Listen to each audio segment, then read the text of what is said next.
ao capítulo 14 do livro de Apocalipse. Estou sentindo falta de alguns fiéis ouvintes e debatedores que não estão presentes hoje, mas vai fazer um estudo assim mesmo. Cordeiro e os remidos seria o título do capítulo 14 de Apocalipse. Só lembrando, se você já sabe, esses títulos é a gente que dá, né? Não foi João que deu esses títulos para os capítulos. Na verdade, ele nem dividiu em capítulos, né? A divisão de capítulos já é posterior. Ele foi escrevendo, né, em sequência. Então, se você quiser botar outro título, fique à vontade. Vamos lá, ler todos juntos. Entoavam um novo cântico diante do trono, diante dos quatro seres viventes e dos anciões. E ninguém pode aprender o cântico, senão os 144 mil que foram comprados da terra. Amém.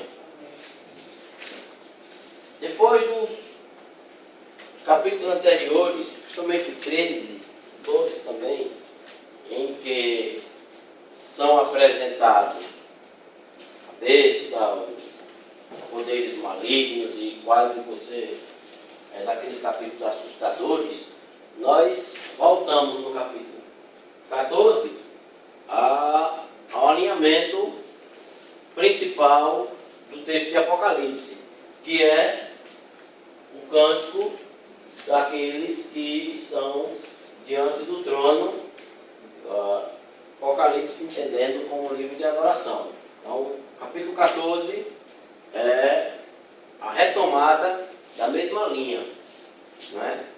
O que tem de novidade no capítulo 14 a gente vai trabalhar é que começa efetivamente o julgamento de Deus. Julgamento no sentido da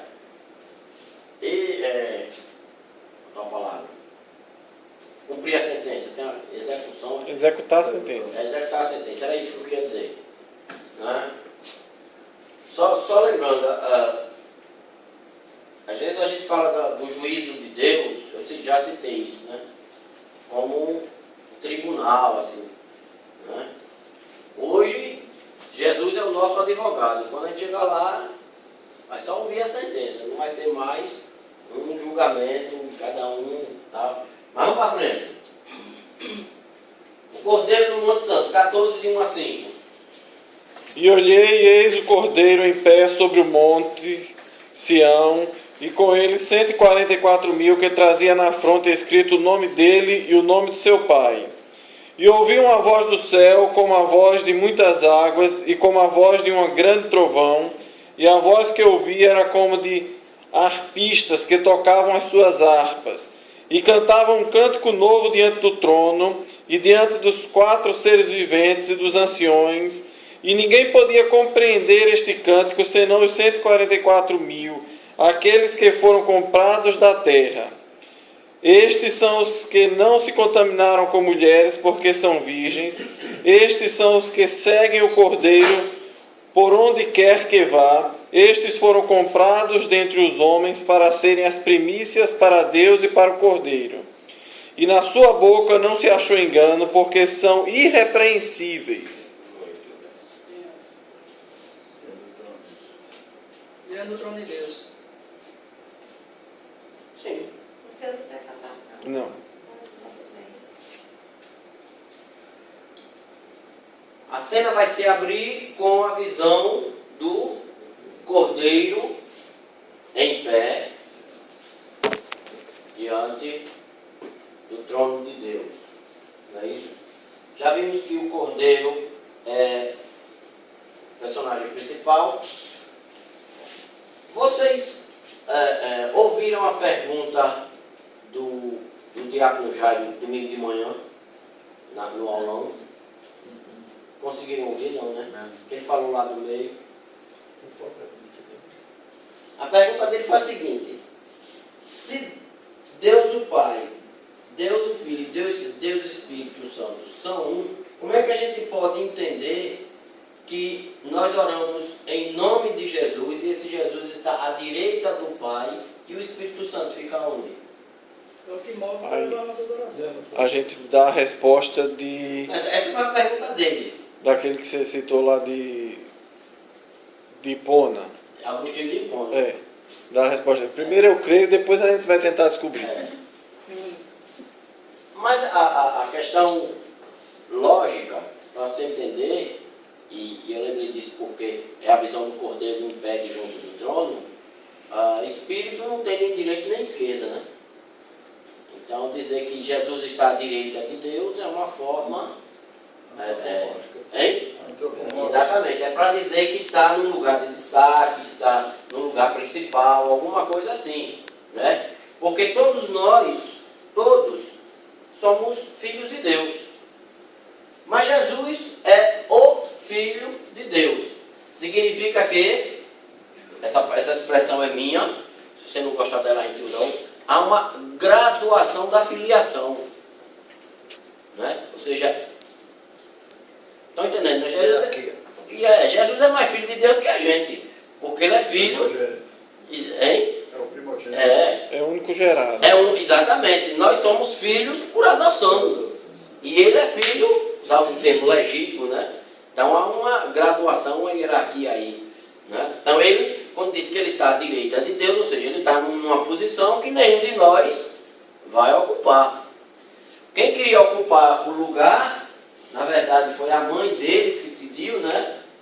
Era os filhos de Zebedeu, que a mãe chegou lá. Jesus, ó, quando chegar teu reino lá, toma um pouquinho lá do meu filho, né? Fica uma à direita, outra à esquerda. Né? Mãe tem essas coisas. Aí, e aí Jesus disse, ó, você não tem noção do que você está pedindo, não, vou deixar para lá. Então, começamos com o cordeiro em pé. A ideia é que ele está pronto, preparado para executar o que está programado a fazer. Ou seja, chegou a hora. Ele se levanta, vamos cumprir, vamos executar. Ele retoma o comando das ações. Volto a dizer, capítulo passado, a gente viu que a besta subiu, não sei o que, foi dado poder, enganou e matou e tal, não sei o que. E quem luta com a besta é o anjo, não é isso? De certo modo, no capítulo 13, o cordeiro está só observando a cena. Agora, ele fica em pé e diz exatamente, agora é comigo. É a mesma posição que Estevão viu, né? Exatamente. Ele agora vai tomar a iniciativa das ações. Chega um momento em que Jesus diz, agora é comigo. Aí aparece novamente o nosso número. Aí, os mesmos, pelo menos o número é o mesmo, 144 mil. A gente já fez essa conta. Como é que se chega a 144 mil? 12 vezes 12 vezes 1000. Exatamente. Não é? O texto não é muito claro, não sei se João deixou obscuro de propósito ou passou, se esses 144 mil são os mesmos do capítulo 7. Aí vem a parte pessoal. Eu acho que são os mesmos. Né? Mas tem gente que acha que esses são outros. Porque, quer ver, ler de novo a parte que fala dos 144 mil. Qual é o versículo exatamente? 3. O 3, né? Lê aí. Cantavam um cântico novo diante do trono, diante dos 4 seres viventes e dos anciões, e ninguém podia aprender aquele canto, senão os 144 mil, aqueles que foram comprados da terra. E aí depois segue, esses que não se contaminaram. Então, eu acho que são os mesmos lá no capítulo 7. Né? Que são os remidos, foram comprados. E ele dá uma relação de atitudes que demonstram essa diferenciação. Mas, dependendo do comentarista que você for estudar por aí, você vai ver ele achando que esses aí são outros. Né? Porque esses 144 mil não fala da tribulação. E lá no capítulo 7, né? Exatamente. passaram pela grande tribulação, então, isso é lá no capítulo 7, aqui não fala da tribulação. Eu acho que uma coisa não exclui a outra. Não é? A tribulação já ficou lá para trás. Agora já estão diante do trono, já está, já é assunto vencido. Mas de qualquer forma, o número 144 mil nos fala da multidão de todos aqueles que agora estão em posição para receber o prêmio, como diz Paulo, da soberana vocação, não é isso? Para receber o galardão. Mas o texto fala que eles cantam um novo cântico, e só eles sabem. Embora o próprio Paulo diga aos filipenses que toda língua confessará que Jesus Cristo é Senhor para a glória de Deus Pai, mas a adoração dos santos, a adoração dos 144 mil, a adoração daqueles que foram remidos, comprados, é diferente. Nem os anjos adoram como nós adoramos. Por uma razão muito simples. Os anjos não têm sequer porquê. Não conhecem a nova melodia, como diz o hino. Exatamente. E o texto diz, um novo canto, né? Os anjos nunca foram perdidos, nunca foram ameaçados de ir para o inferno, os que foram de reis, né? Passando pela terra para atazanar a gente, mas os anjos não passam pela experiência do novo nascimento. Só nós, seres humanos. Então a nossa adoração é diferente. A adoração do salvo, ela é diferente, só nossa. Então, o que nós vamos cantar, a maneira como vamos adorar no céu, é só nossa.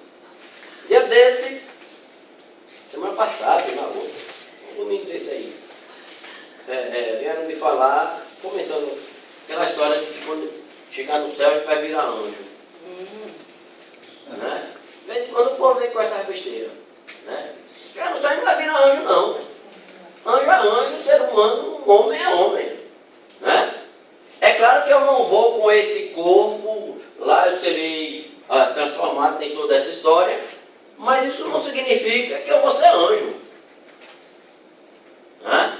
Eu serei um homem transformado no céu.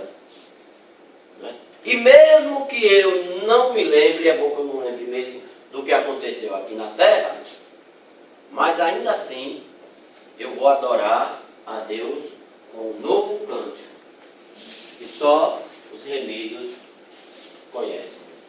Mas o texto fala também que esses são as primícias para Deus. Essa é uma palavra conhecida. Todo crente faz parte daquele vocabulário de crente, né? Primícias. São primícias. Exatamente. Quando eu digo que é vocabulário de crente, porque só crente fala essas coisas. Você já viu o povo lá fora usar essa palavra? Essa é dessas palavras que só a gente usa, né? Mas, como a gente está aqui, todo mundo sabe.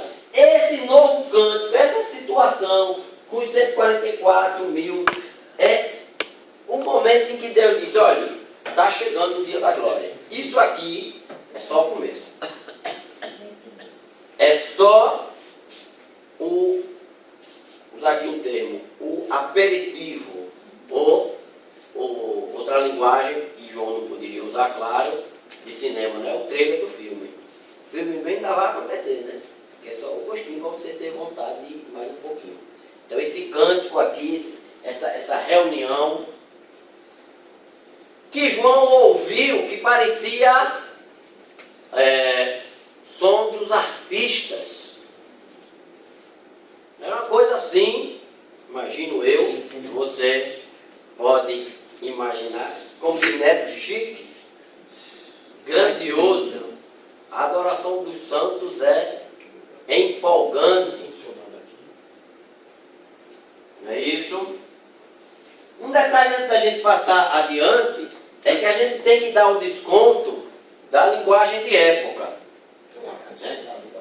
Ele está procurando um lugar sem ar-condicionado. Eu desconfio que ele não vai achar. Né? A linguagem de época, ele fala aí sobre aqueles que não se contaminaram com mulheres. Como é que diz o texto?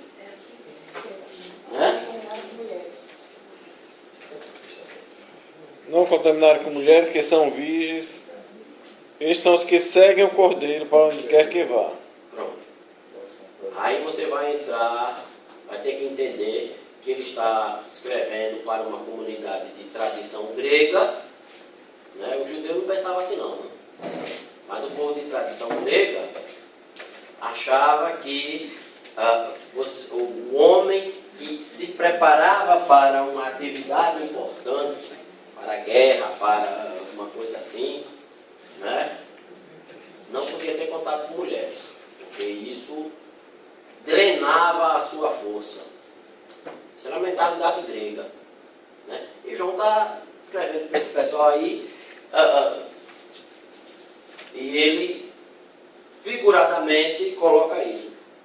A gente não pode pegar isso literal, e em geral a gente não pega nada em Apocalipse literal, porque não faz muito sentido. A gente não pode pegar isso literal, porque a gente tem que considerar aquilo que Jesus disse quando perguntaram sobre o casamento no céu. Como foi que Jesus disse? Não se casa,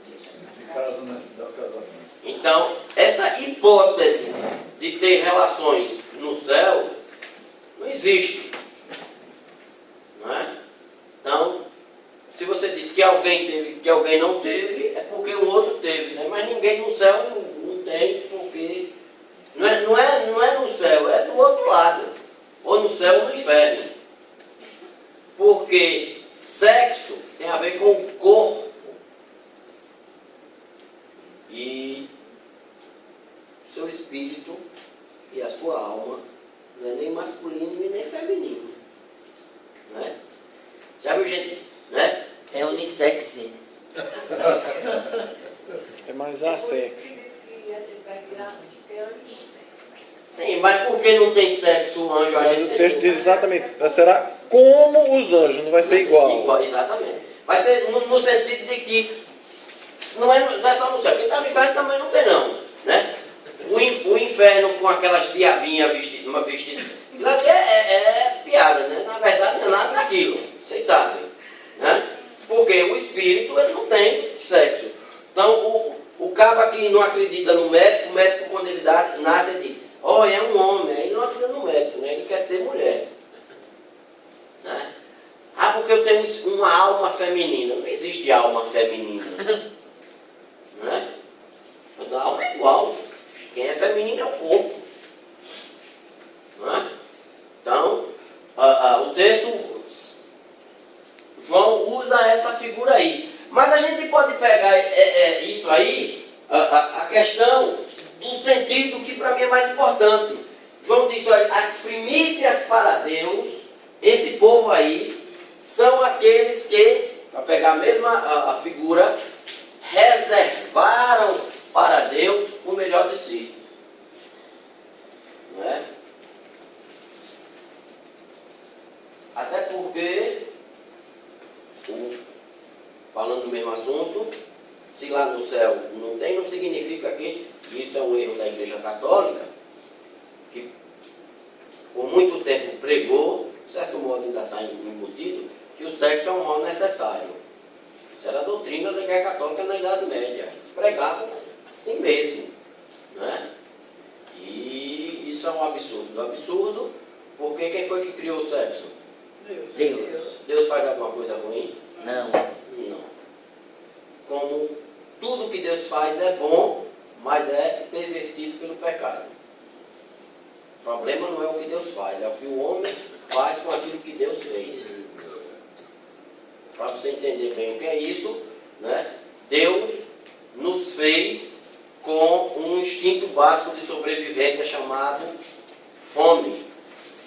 Quando a gente desvia esse instinto básico de sobrevivência, que é bom, se você não sentir fome, você morre, aí você comete um pecado. O nome desse pecado? Gula. O problema é a comida? Não. O problema é o desvio que você faz daquilo que Deus fez como tudo absolutamente bom. Não é? Então, diante do Cordeiro, há 144 mil cantando um novo cântico, e esse novo cântico é a demonstração das primícias do que tem de principal, de primeiro para Deus. Né? Depois disso aí aparecem as 4 vozes. Vamos lá, ver o que é que elas dizem, essas 4 vozes.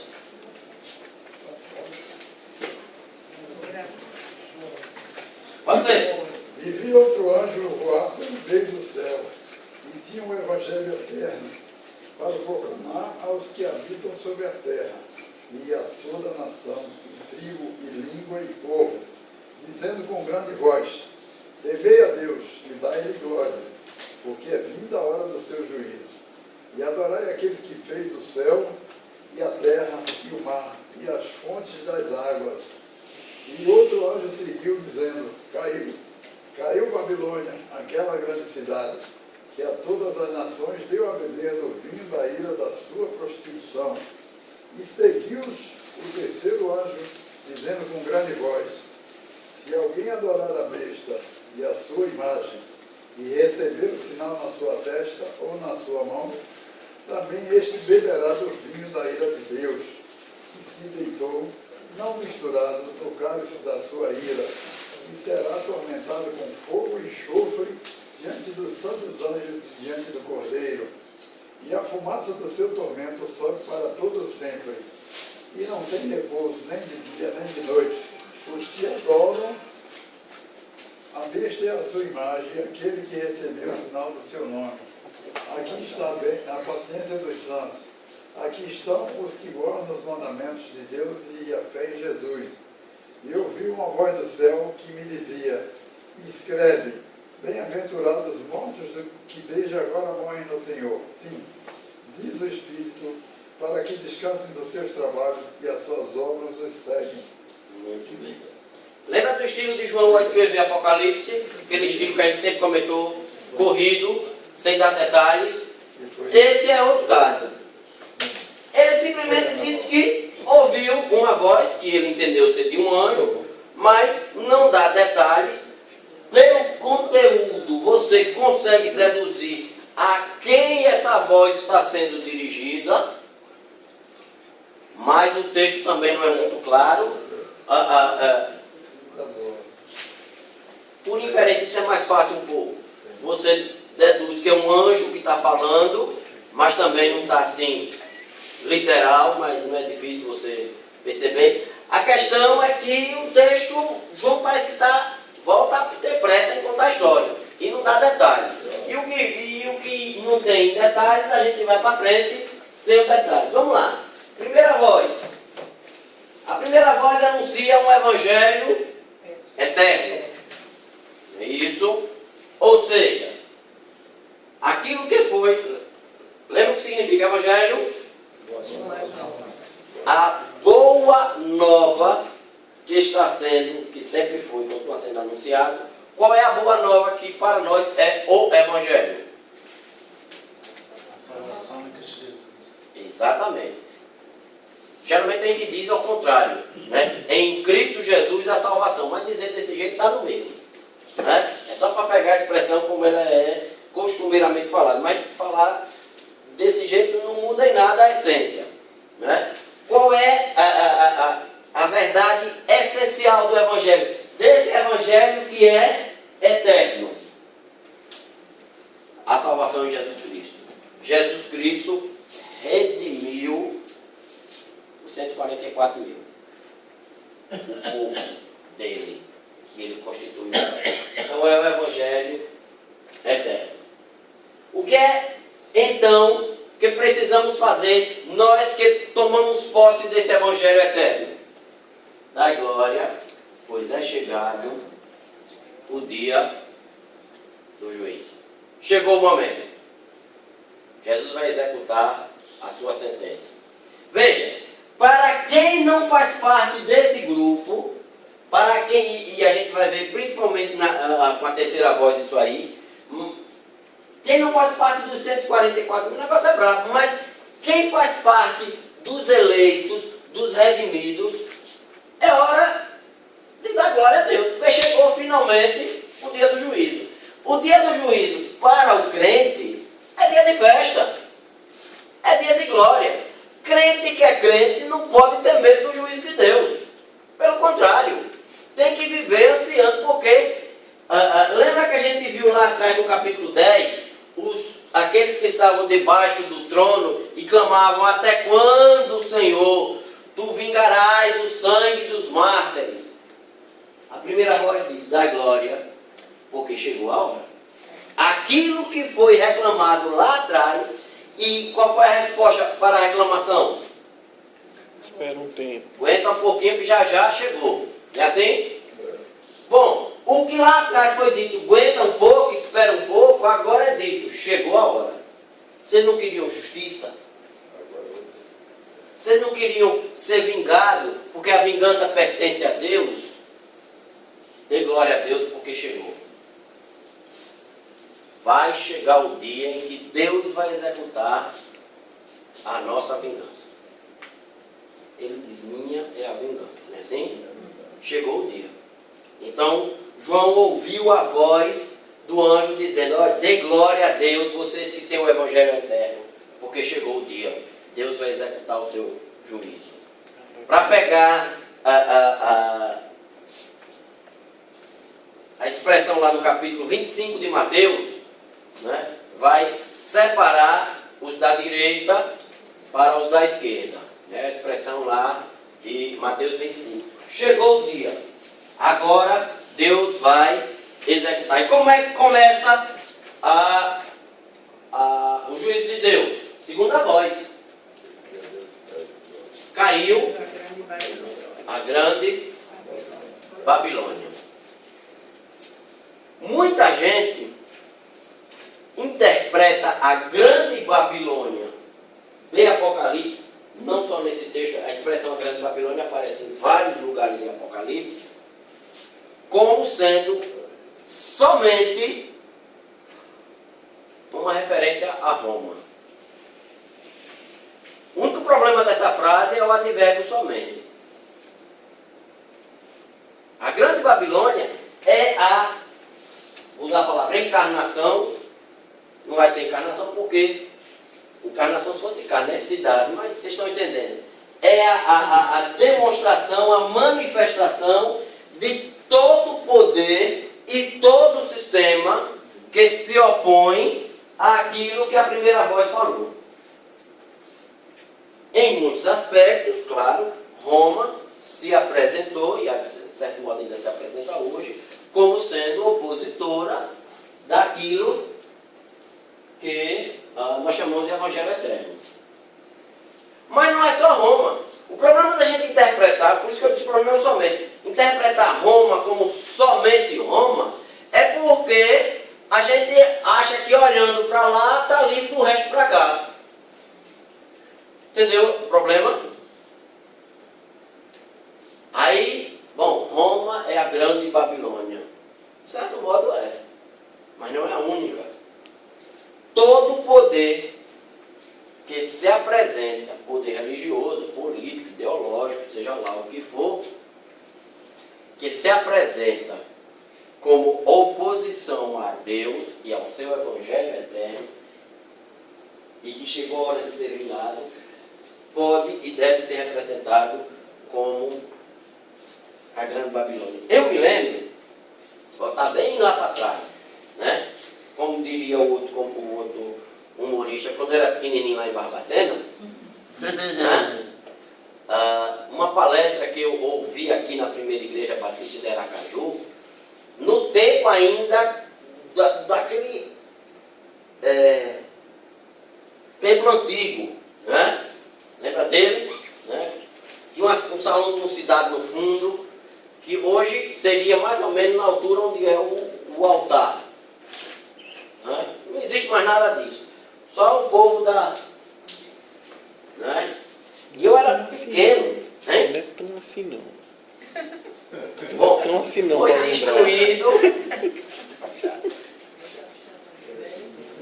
Não, mas eu fui dizer para os jovens que eu fui para o seminário um ano depois de ter desmanchado o templo aqui em 1985. Aí os jovens arregalaram os olhos. Eu não era nem nascido, pois eu já estava no seminário. Né? Neto já era nascido. Isso. Você lembra do templo antigo, Neto? Lembro. Muito bem. Muito pouco, mas me lembro. Você lembra, Claudemir, do templo antigo? Lembro. Olha, tá vendo? Jada disse que não é tão velho assim, não. Sim, mas deixa eu falar isso aí. Aí eu me lembro do cidadão que veio fazer uma palestra, acho que era de Recife, não lembro agora, e argumentou com uma série de prerrogativas que o comunismo era a grande Babilônia e que tinha como projeto dominar o mundo, né? E que era, com a chegada do comunismo ao poder, o início do milênio e Jesus ia voltar.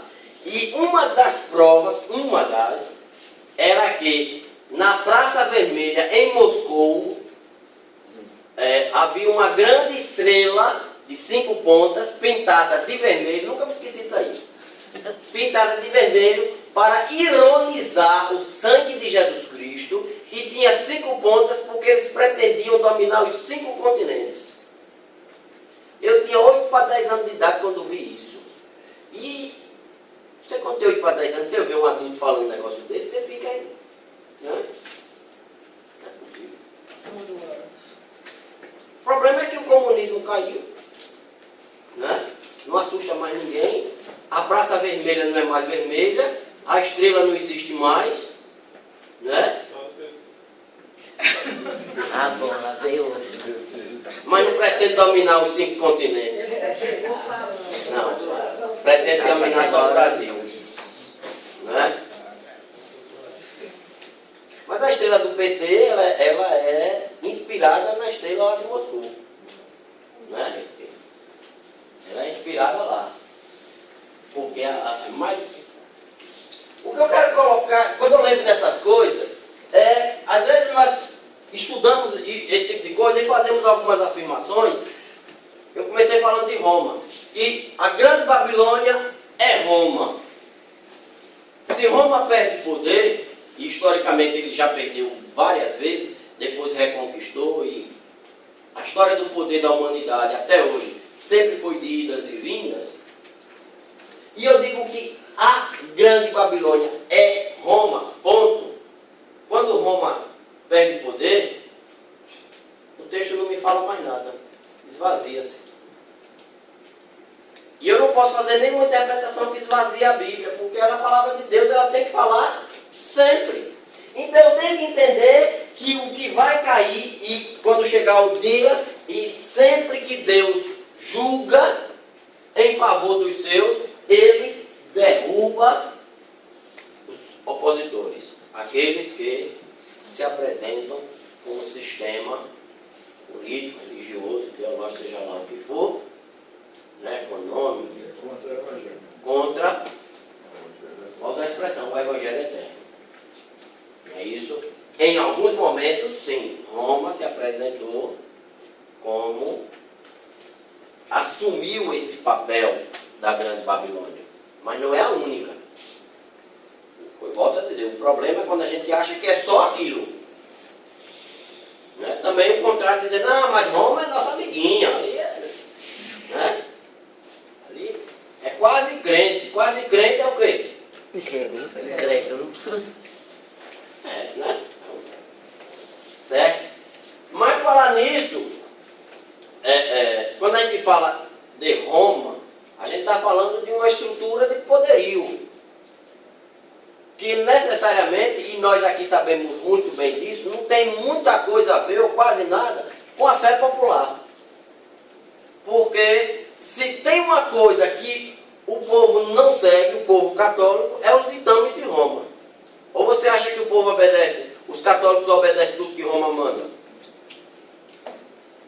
Vou citar só um exemplo. A Cúria Romana proíbe, e isso é taxativo, eles não abrem mão, o uso de camisinha. Não é verdade?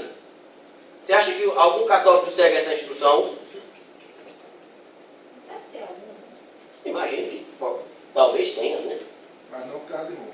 Sim. É verdade. É só para a gente ver que, embora Roma seja um sistema que, em muitos aspectos, se opõe ao Evangelho, mas, no dia a dia, Roma, e a gente sabe muito bem disso aqui em Aracaju, no Brasil, no dia a dia, Roma não tem esse poder todo na população, no povo.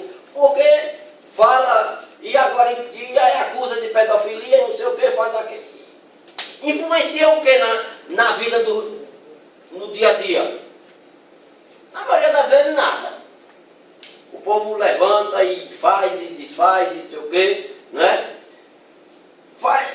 Se fizer uma pesquisa séria, eu não tenho esses dados, mas você pode imaginar quantos católicos, só os católicos, seguem os ditames assim, comungam regularmente. É doutrina católica, né? Se confessa. Se confessa. Quantos católicos fazem isso? Lembra? Hein? Quase nenhum. E quando diz que é católico não praticante? Isso não existe. Católico não praticante. Ou é ou não é. Mas é católico que se batizou. Sim. Não, o cara não é nada, ele é católico. É. Mas não. Aí às vezes a gente fica, é porque a igreja católica, sim, em termos de poderio econômico, eles têm um acúmulo de riqueza estúpido lá, né? Em termos de influência política nos estados, nas nações, eles continuam tendo força. Isso ninguém nega, né? Isso ninguém nega, né? O Papa ainda é o chefe de Estado e ele, né, ainda tem influência. Esse nem tanto, porque esse é mais religioso do que político, né, esse atual. Sim. Mas veja, eu não estou avaliando se está certo ou está errado. Eu estou olhando dois viés, né? O João Paulo II, ele era político. E ele levou o pontificado dele sob uma ótica política. Então, quando ele falava da Virgem Maria, tal, sei o quê, aquilo ali era um discurso político, né? E ele se meteu em política. Esse que está aí agora, esse Francisco, o do mandato tampão, né?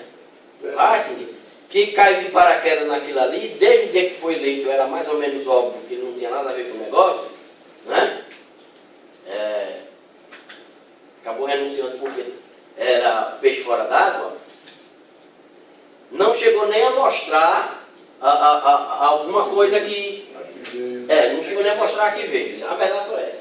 Agora, esse Francisco que na linha de continuidade, o que efetivamente vai dar uma nova cara à Igreja Católica, ele vê a Igreja diferente como João Paulo II via. João Paulo II via a Igreja Católica como instrumento de política. Né? Certo ou errado, aí é outra avaliação. Mas era assim que ele via a Igreja. Né? A gente falou da queda do comunismo, e estudantes de história sabem muito bem que uma das figuras principais para a queda do comunismo foi a influência de João Paulo II. Né?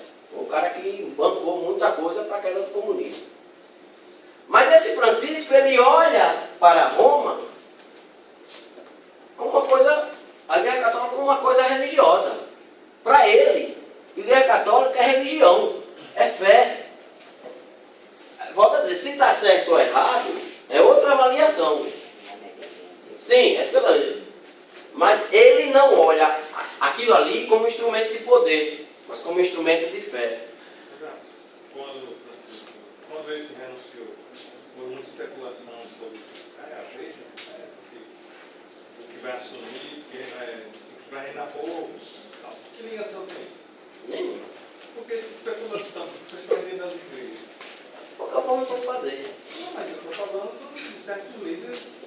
É o líder mesmo que não tem o que fazer. Própria igreja. É o líder mesmo que não tem o que fazer. Porque se reinou povo, esse renunciou, aí o outro vai Encheu a pibinha para tentar deduzir essas Encheu a pibinha para tentar deduzir essas coisas. Aí, que base esse pessoal tem? Bíblica nenhuma. Tem sobre as profecias. A Bíblia não fala nada. Esse papo significa alguma coisa em relação relação às profecias. Eu não vejo nada disso na Bíblia. E até hoje estou esperando que alguém me mostre esse tipo de coisa. Eu nunca vi. Vão lá e dizem, não, esse é o 7, não sei o quê. É Apocalipse 17, aquela... Estamos no 14 ainda. 17. Quando a gente chegar lá, a gente pode se aprofundar. A segunda voz, que é o que nos interessa agora, é a voz que diz. A primeira voz diz, olha, você que tem o Evangelho eterno, dê glória a Deus, porque começou o julgamento. Como é que começa o julgamento? Derrubando todo o sistema, qualquer que seja ele. É aí que entra Roma, como um dos, não o sistema, não é o único, como um dos sistemas que se opõe ao Evangelho eterno. Né? Nesse aspecto, a nossa própria igreja, nossa, que eu digo igreja evangélica, precisa tomar cuidado para não se desviar, porque a igreja católica não começou como é hoje. Não é verdade? A igreja foi se desviando ao longo dos anos. Para a igreja chegar no que é hoje, foram muitos anos de concessão, desvio aqui, uma coisinha ali. Foi quando deu por fé, já estava longe. Né? Isso deve servir de alerta para nós, para que a nossa igreja também não seja seduzida. Lembra o que a cabeça fazia? Não era seduzir? Exatamente. Olhe, e transformar a igreja em instrumento de poder, em instrumento de política. Antes de falar de João Paulo II, cuidado que tem muito pastor que usa a sua igreja como instrumento de política. Eu tenho 150 votos. O que é que você me dá em troca? Isso é usar a igreja como instrumento, isso é transformar a igreja com o nome de evangelho na grande Babilônia. Vai cair. Porque Deus vai levantar a sua voz. E quando o anjo disser, está na hora, com o nome do evangelho que tudo cai com o grande Babilônia. Porque não encarnou, não assumiu, não vivenciou o Evangelho eterno. Qual é o Evangelho eterno? A gente já viu isso hoje. Salvação. Isso. O resto é resto. O resto é sedução da grande Babilônia. É isso. E nós precisamos tomar cuidado. Já falei que detesto o sermão de autoajuda. Eu acho que isso aí é uma sedução que desvia o foco do Evangelho eterno. Né? Você é um vencedor. Não, quem é vencedor é Jesus Cristo. Foi ele que pisou na cabeça da serpente. Foi ele que derramou. Eu não sou vencedor, eu estou de carona com ele. Você é o cabeça. Não, quem é cabeça é Jesus. Deus me livre, eu sou cabeça. Né? Não, mas é isso mesmo. Isso é sedução da besta que a gente viu semana passada. O final é a queda como a grande Babilônia. Né? Terceira voz. Se alguém adora a besta e a sua imagem. Quem é que adora a besta e a sua imagem? Lembra que a gente viu semana passada? Quem é que adora? Aqueles que ficaram impressionados porque a besta morreu e reviveu, e lhe foi lhe dado poder e fez coisas, né, para se parecer com o Cordeiro. A essência da mensagem da besta não era essa, lembra? Ele queria se parecer. Por que ele botou uma marca na testa? Porque o santo já tinha uma marca. Porque o santo já tinha uma marca na testa. Não é isso? Então tudo que a besta faz é imitar para ficar parecido. Quem se deixa levar pelo parecido vai ser condenado. Deus não abre exceção. Ou Jesus é muito claro. Quem comigo não ajunta, se espalha. Quem não é por mim, será contra mim. Mas é parecido. Não tem parecido. Pois é, não tem parecido. Ou você adora o Cordeiro e vai cantar no dia do juízo, ou você adora a besta vai ser condenado. Tomar o cálice da ira de Deus, como diz Tomar o texto. cálice da ira de Deus. Olha, mesmo que você não saiba exatamente o que é, mas só a frase já é pesada. Né? Se você perguntar assim, o que é exatamente o cálice da ira de Deus? Eu vou dizer, não sei e não quero saber. Tormenta com fogo e enxofre, tá aqui. Olha. Tá escrito aí. Sim, é isso mesmo. Não é? Mas isso é para quem? Para quem adora a besta. Para quem adora a besta. E quem é a besta? A antiga serpente. A antiga serpente. Que tudo que faz é para se parecer com o cordeiro. Não pensem que ele vem com a cara diferente. Isso a gente já viu, estou repetindo. Né? Quem acha que ele vem com... Vocês lembram do templo de Satanás que tinha ali no Parque dos Faróis? O doido, hein? Que o Isaac era um doido. Né?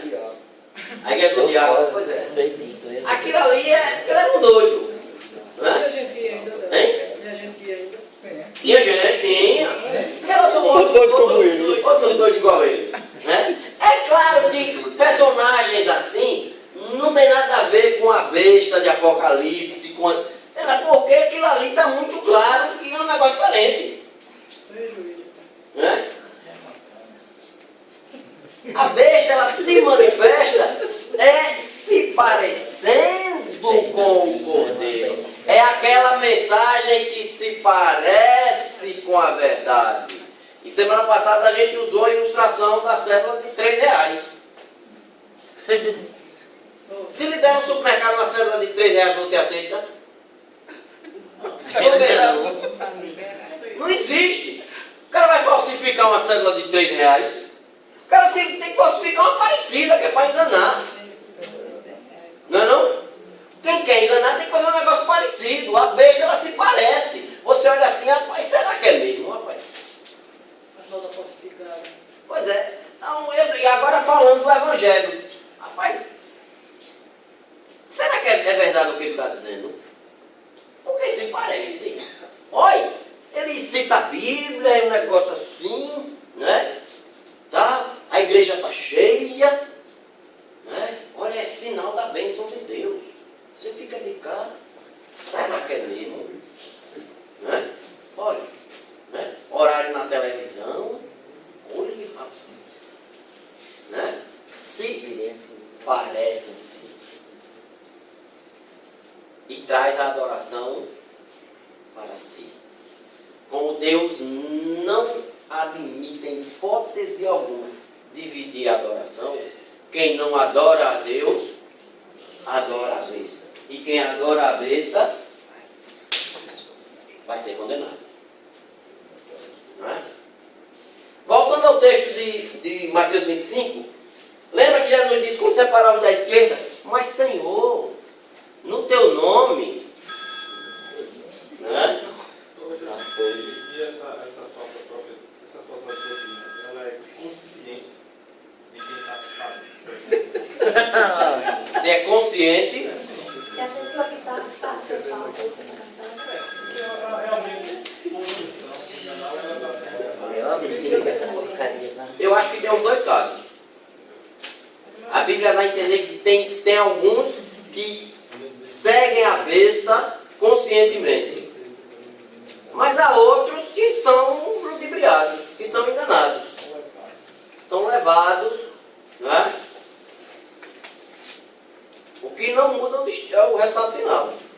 Porque no próprio nosso meio evangélico, tem várias interpretações, tem pessoas que creem de uma forma, tem pessoas que creem de outra forma. Né? Então isso, a pessoa pode, não, eu creio dessa forma, está achando que A questão não é... eu quero saber. A questão principal, Vladimir, não é se você crê dessa forma ou se você crê daquela forma. Todo o texto vem sendo conduzido e a ênfase de Apocalipse, isso tem que ficar muito claro. Não é na maneira como eu creio, mas a quem eu adoro. Você pode crer diferente de mim. Não é nem como eu adoro, mas a quem eu A quem eu adoro. adoro. Você pode adorar do jeito que você quiser, não é nem como eu adoro. é a quem eu adoro. Essa é a questão principal. Ah, mas eu creio no pré-milenismo dispensacionalista, não sei o que lá. Só o nome já é bravo. Foi longe. Fica à vontade, meu irmão. Né? Você pode crer do jeito que você quiser. A questão não é isso. A questão é a quem você adora. O grande problema da grande Babilônia é desviar a adoração. Já que a gente falou da Igreja Católica, o grande problema da Igreja Católica só é um: adorar os santos e a Virgem Maria. Só isso. Esse é o problema. Tirando isso da Igreja Católica, ela vira uma igreja cristã autêntica. Mas ele estaria assim, na conduta da adoração a uma besta? Se você só tem duas opções: ou você adora a Deus, ou adora o Cordeiro, ou adora a besta. Se você não está adorando o Cordeiro, só tem outra opção. Entendeu? É porque... Porque veja, O nome que você der não faz diferença. o nome que você der não faz diferença. Veja, vamos pegar, já que a gente citou a Igreja Católica como exemplo. Exemplo, não é o único, há vários outros. Dentro da Igreja Católica, há fiéis que adoram a Maria ingenuamente, porque nasceram ouvindo aquilo, não é isso? Ninguém nunca chegou para eles para dizer, ó, né? Agora que a Igreja Católica está começando a ler a Bíblia. Por quantas gerações de católicos a Bíblia foi proibida? Quantos católicos adoraram a Maria achando que essa era a adoração verdadeira? Não é verdade? É. Então, muita gente que se soubesse da verdade não estaria ali. Tem outros que estão lá por sabedoria. Né? Sabe que está errado, mas o negócio vai bom, vai ficando. Mas isso é outra história. A questão, volto a dizer, a Igreja Católica, se você tirar a adoração aos santos e à Virgem, se torna uma igreja cristã. Porque qual o livro base da Igreja Católica? A Bíblia. Não é isso? Eles creem nos 10 mandamentos igualzinho a gente. Jesus é o Salvador, eles afirmam isso. Maria é co-salvadora. Mas Jesus é Salvador. Ou seja, o esqueleto básico das nossas doutrinas, eles creem na Trindade, no Espírito Santo. Essas doutrinas básicas, né? A igreja é o corpo de Cristo, representado na hóstia, mas isso é outra história. Né? Sim, quer dizer, mas tudo isso são detalhes que formam, de certo modo, consequência do erro principal. Você tirando o erro principal, muita coisa acaba se ajustando. Não é isso? Eles creem no Espírito Santo, creem, mas só quem tem o Espírito Santo é o Padre. É como eles pregam. Você imagina a qualidade do Espírito Santo para estar só nos padres. Né? Mas é o que eles pregam, é a doutrina deles. Hein? É a doutrina deles. Entendeu? Então, e eles têm plena consciência que estão fazendo a coisa certa. Alguns acham que estão fazendo certo. A grande maioria. A grande maioria, somente os devotos, O povão, crendo que mas você quando você começa a entrar na cúpula, eles conhecem.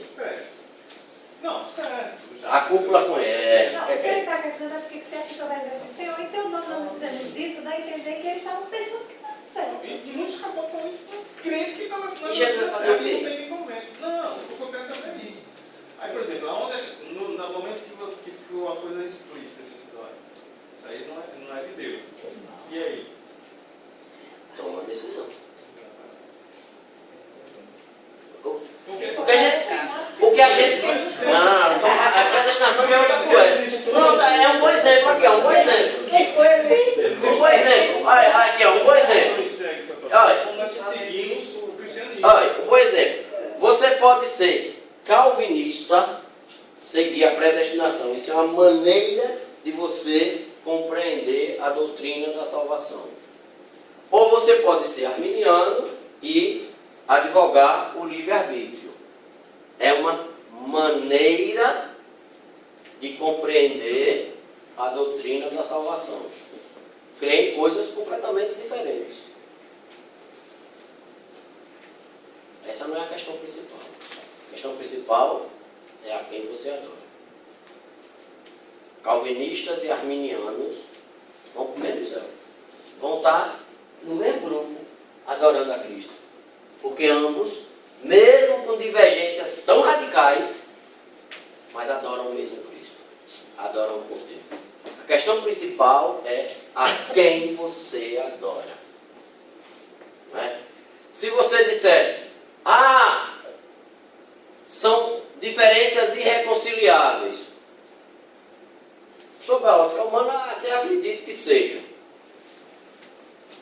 E enquanto a igreja estiver na terra, sempre foi, isso não é novidade agora, desde o século I, sempre houve modelos diferentes de igreja. A igreja, quem pensa que a igreja, em algum momento da história, ela foi monolítica, ela foi padronizada, isso nunca, nem a igreja primitiva. A igreja primitiva você tinha modelos diferentes, e o negócio foi tão sério que um dia Paulo e Pedro chegaram assim, não, Paulo e Pedro primeiro, a briga maior foi eles dois. Se a gente ficar junto, sai no tapa. Então faz o seguinte, você vai pregar para os judeus, eu vou pregar para os gentios, cada um vai para o seu lado, não é? Para não fazer escândalo para o evangelho. Por quê? Porque eles tinham compreensão do evangelho radicalmente diferentes. Mas os dois adoravam o Cordeiro. Porque o que importa para Apocalipse é adorar o Cordeiro. O resto, você não, deve estudar, deve negociar, mas terceira voz diz, se de um lado estão os que adoraram a besta, do outro está aqueles que perseveraram. Esse é um tema importante em Apocalipse, a perseverança dos santos. Aquele que é santo mesmo, aquele que é marcado na testa pelo Cordeiro, não é? Esse persevera. Pode até eventualmente ser humano, dá uma escorregada aqui e ali, né? Você só vai deixar de escorregar quando estiver no céu. Mas não tem dúvida. Não tem dúvida. O crente, que é salvo, ele comete pecado, o Espírito Santo acusa, ele cai lá, né? Não gosta daquele corinho, tropeça aqui e cai aqui, porque parece uma exclamação, né? E a gente, que negócio tá caindo, né? Parece que não é bem por aí. Não se firma nunca. O cara tropeça aqui, cai acolá, depois levanta e cai. Para aí, rapaz. Não é assim não. Ou aqueles ao contrário, diz que ele permaneceu uma vida toda impecável, que eu conheci um irmão, que quando ele caiu pela primeira vez, disse que não tinha mais salvação para ele. Eu disse, como, irmão? Você dá presbiteriano? Ele disse, não, eu não creio mais nisso, nada. Como é que eu não posso? A Bíblia diz que eu tenho que ficar santo. Eu disse, sim, mas você é santo. Como é isso? Quem santifica é Jesus Cristo, não sou eu. Mas eu pequei. Sim, aí por exemplo, veja que você pode ter diferentes compreensões de várias doutrinas. Quem garante? Né? Você pode ter diferentes compreensões de várias doutrinas. E é importante você saber qual é a sua doutrina e viver nela. Ser coerente. Mas o que vai lhe levar para o céu não é a doutrina. A doutrina é importante, é necessária. Lhe dá base, lhe dá estabilidade. Mas quem leva para o céu É o sangue do Cordeiro. é adorar o Cordeiro. E só ele, mais ninguém. Né? E só adora o Cordeiro quem foi remido pelo sangue do Só. próprio Cordeiro. Que é o 144 que a gente já viu. Não é isso? Só eles. É um canto que só esse povo sabe. Não é isso? Só esse povo sabe. E esse número também é mais ou menos para aquela época, né? O 140. 140, como todo número é Apocalipse, é uma maneira figurada de dizer, olha, é um bocado de gente. Né? A gente não vai pegar literalmente, olha, ainda tem 3 vagas porque há 143.997, ainda tem 3 vagas. Corre. Não é assim, não é? Olha, tem 4 para se converter, mas só tem 3 vagas. Um de vocês 4 dançou. Aí pro inferno. Não é assim, claro. 144 mil é uma maneira de dizer que é um bocado de gente, e a gente já trabalhou isso hoje. A terceira